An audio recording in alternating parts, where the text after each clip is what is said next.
मोदी सरकारने लागू केलेल्या 4 कामगार विरोधी श्रमसंहितांमुळे कामगारांच्या हक्कांवर गंभीर हल्ला झाल्याचा आरोप यावेळी करण्यात आला आहे। यामुळे कायमस्वरूपी नोकऱ्या संपुष्टात येऊन फिक्स टर्म रोजगार वाढणार असून संप करणे जवळपास अशक्य झाले आहे।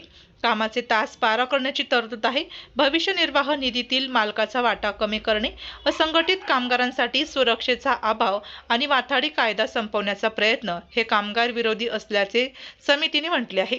मनरेगा कायद्यातील रोजगाराचा अधिकार काढून घेतल्याचा आरोप करीत जनसुरक्षा अधिनियमांच्या नावाखाली कामगार, शेतकरी व सामान्य जनतेच्या आंदोलनावर दडपशाही करण्याचा भाजप सरकारचा डाव असल्याचे यावेळी सांगण्यात आले। सर्व कामगार विरोधी धोरणांच्या विरोधात खासगी व सरकारी क्षेत्रातील कामगार, कंत्राटी कामगार, आशा, अंगणवाडी, पोषण आहार कर्मचारी, वाहतूक क्षेत्रातील कर्मचारी, घरेलू कामगार, फेरीवाले आदी सर्व संघटित व असंघटित कामगारांनी 12 फेब्रुवारीच्या संपात सहभागी होऊन संयुक्त निदर्शने व मोर्चे यशस्वी करावेत असे आवाहन करण्यात आले आहे। देशातील 10 मोठ्या कामगार संघटना आणि 35 फेडरेशन यांच्या वतीनं 12 फेब्रुवारीला देशव्यापी संपाची घोषणा करण्यात आलेली आहे। मोदी सरकारने पूर्वीचे 29 कामगार कायदे जे डॉक्टर बाबासाहेब आंबेडकरांनी मजूर मंत्री असताना मंजूर केले होते, कामगार चळवळीच्या संघर्षामधनं ते निर्माण झाले होते, ते रद्द केले आणि त्याच्या जागी 4 श्रमसंहिता आणलेल्या।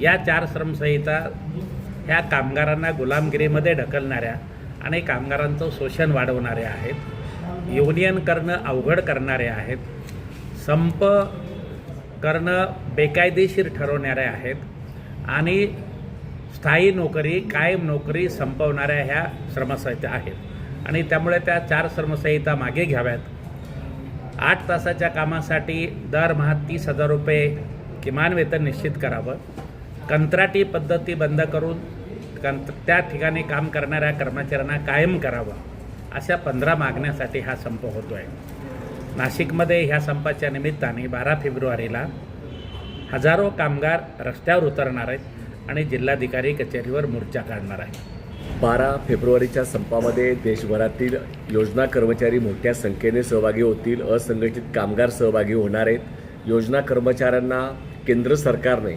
2019 पासून 1 रुपयाची वाढ केलेली नाही। असंघटित कामगार, बांधकाम कामगार असतील, घरकामगार असतील, सर्व असंघटित कामगारांसाठी सामाजिक सुरक्षा देणारा कायदा झाला, परंतु आर्थिक तरतूद नसल्यामुळे कोणत्याही प्रकारचा लाभ मिळत नाही।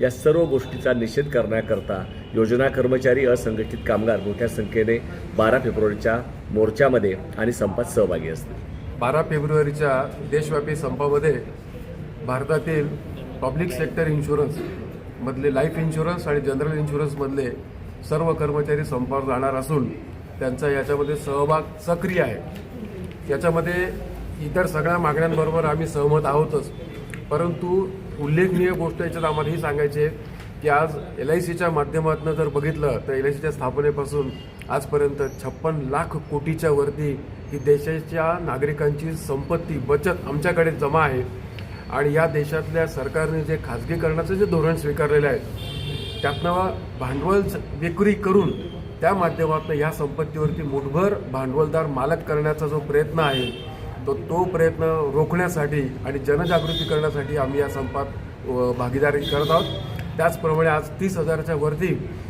हे रिक्त पदं LICमध्ये आहेत आणि त्याच्यातसुद्धा ताबडतोबीने नोकर भरती केली पाहिजे, कारण कामाचा लोड वाढत आहे आणि मनुष्यबळ घटत चाललेलं आहे। व्यवस्थापन हो म्हणतं आहे पण प्रत्यक्ष काही कृती करत नाही आहे। त्यामुळे या सगळ्या कामगार कायद्याच्या बदलाच्या विरोधात आणि इतर सगळ्या मागण्यांच्या बरोबर आमचे हेही 2 गंभीर मुद्दे आहेत। त्यामुळे विमा क्षेत्रातील सर्व कर्मचारी या संपामध्ये सक्रिय सहभाग नोंदवतील।